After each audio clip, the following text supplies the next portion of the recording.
तो एनडीए से मुंसलिक तमाम सांसद जो जीते हुए हैं वो तो आज दिल्ली पहुंचे और दिल्ली में जो है मीटिंग चल रही है। मैं आपको बता दूं कि आप सभी लोग जानते हैं कि एनडीए के पास जहां 292 नशिस्तें थी और साथ ही साथ मैं आपको बता दूं कि अगर हम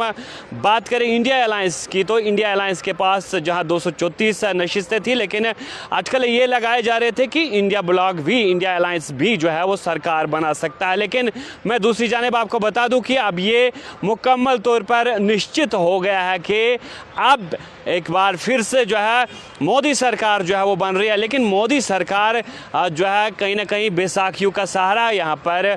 लेना पड़ रहा है, क्योंकि तीसरी बार अब मोदी सरकार जो है मुकम्मल पावर के साथ जो है वो नहीं बन सकती, क्योंकि मैं आपको बता दूं कि इसमें दूसरे जो दल है वो भी काफ़ी अहम रोल निभा सकता है। क्योंकि हम चंद्रबाबू नायडू की बात करें, उनके पास 16 नशिस्तें हैं, हम नीतीश कुमार की बात करें, उनके पास 12 नशिस्तें हैं, तो वो काफ़ी अहम किरदार जो है वो निभा सकते हैं। लेकिन मैं आपको बता दूं कि जब इनसे पूछा गया कि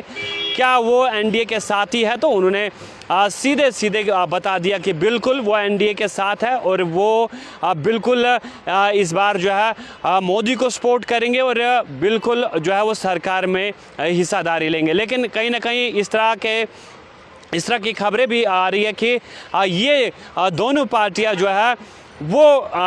जो इम्पॉर्टेंट मिनिस्ट्रीज़ है, चाहे होम मिनिस्ट्री हो या दूसरी मिनिस्ट्रीज़ हो, रेल मंत्रालय हो या दूसरी इम्पॉर्टेंट जो मिनिस्ट्रीज़ है, उनकी डिमांड्स जो है वो कर रही है। लेकिन देखने वाली बात ये होगी कि आखिर कब तक ये नेगोशिएशन चलेगी और आखिर में नताइज किस तरह के आएंगे, आखिर में इस मीटिंग का समर क्या निकलेगा, मीटिंग के बाद क्या तय होगा। लेकिन कुल मिलाकर अगर देखा जाए तो अभी एनडीए का लीडर जो है वो फॉर्मर, जिस तरह से हम कहते हैं कि नरेंद्र मोदी को ही जो है वो चुना गया है और तमाम तर मीटिंग जो है उनके नेतृत्व में हो रही है। और यहाँ पर जेपी नड्डा भी बीजेपी सदर मौजूद है और उनके अलावा मैं आपको बता दूं कि चाहे हम होम मिनिस्टर की बात करें, अमित शाह भी यहाँ पर मौजूद है, या राजनाथ सिंह भी यहाँ पर मौजूद है, तमाम सांसद जिन्होंने जीत दर्ज की है वो भी वहाँ पर मौजूद है और यहाँ तक कि योगी आदित्यनाथ भी यहाँ इस मीटिंग में शामिल है। और साथ ही साथ जो भी एनडीए के साथ दल जो है वो शामिल है, उनके लीडरान भी यहाँ पर मौजूद है। हम चंद्रबाबू नायडू की बात करें तो वो मीटिंग में मौजूद है, या फिर हम चिराग पासवान की बात करें वो भी इस मीटिंग में मौजूद है, या फिर हम दूसरे दलों की बात करें तो कुल मिलाकर अगर देखा जाए तो कुछ अहम मुद्दे हैं जिन पे आपने देखा कि चर्चा हो रही है। क्योंकि जहां पर टीडीपी ये कहती है कि हम 4% जो है मुस्लिम आरक्षण, यानी 4% मुस्लिम रिजर्वेशन जो है वो महाराष्ट्र में देंगे, वहीं दूसरी जानिब अगर हम नीतीश कुमार की बात करें तो उनका मानना था कि मुस्लिम आरक्षण यानी मुस्लिम रिजर्वेशन किसी संविधान में नहीं है, हम नहीं देंगे। लेकिन साथ ही साथ मैं आपको ये भी बता दूं कि चाहे सीएए का मामला हो, चाहे अग्निवीर का मामला हो, तो इस पर कहीं ना कहीं बयानबाजियाँ हो रही है। और किस तरह की ये सरकार होगी अगर भाजपा जो है अगर ये सरकार बनाने में निश्चित तौर पर कामयाब तो हो गई है, क्योंकि दूसरे दलों को जो है इनके साथ जोड़ा गया है। लेकिन कब तक ये सरकार चलेगी, क्या ये तमाम मुद्दे जो है इन मुद्दों पे जो है कहीं ना कहीं कंप्रोमाइज़ किया जाएगा, या फिर क्योंकि कल भी आपने देखा कि जेडीयू के एक लीडर ने कहा कि अग्निवीर को हम ख़त्म करेंगे, जिस तरह से अग्निवीर स्कीम जो है वो बीजेपी की जानिब से लाई गई है। हालांकि अब बीजेपी के पास मुकम्मल पावर नहीं है, तो उन्हें जो है इस वक्त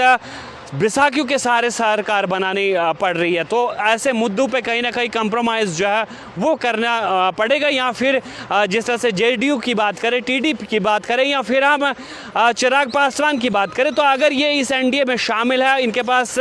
बहुत सारी नशिस्तें भी है, सीटें इन्होंने जीती है, इनके पास सांसद है, लेकिन क्या इन मुद्दों पे कंप्रोमाइज़ किया जाएगा, या फिर वो जो है इन मुद्दों पर कहीं ना कहीं जो है वॉकआउट भी मुस्तकबिल में कर सकता है। तो कुल मिलाकर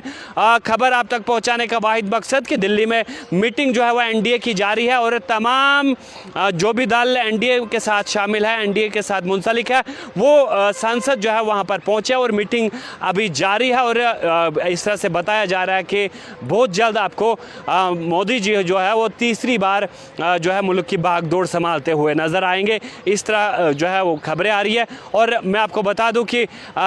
जो भी मजीद निकल कर सामने आता है वो भी आप तक पहुंचाएंगे। फिलहाल बड़ी खबर, दिल्ली में जिस तरह से मीटिंग चल रही है और तमाम सांसद जो एनडीए के साथ वहाँ पे मुंसलिक है वो वहाँ पे पहुँचे और मीटिंग जो है वो बड़े पैमाने पर चल रही है। क्या नेगोशिएशन होगी, किसको कौन सा मंत्रालय मिलने वाला है, जो भी दल जो है एनडीए के साथ शामिल है वो देखने वाली बात होगी। और मजीद जो भी निकल कर सामने आता है मीटिंग के बाद, जो भी जो है मंजर आम पर आता है वो भी आप तक पहुँचाएंगे। मुझे दीजिए इजाज़त, अल्लाह निगहबान।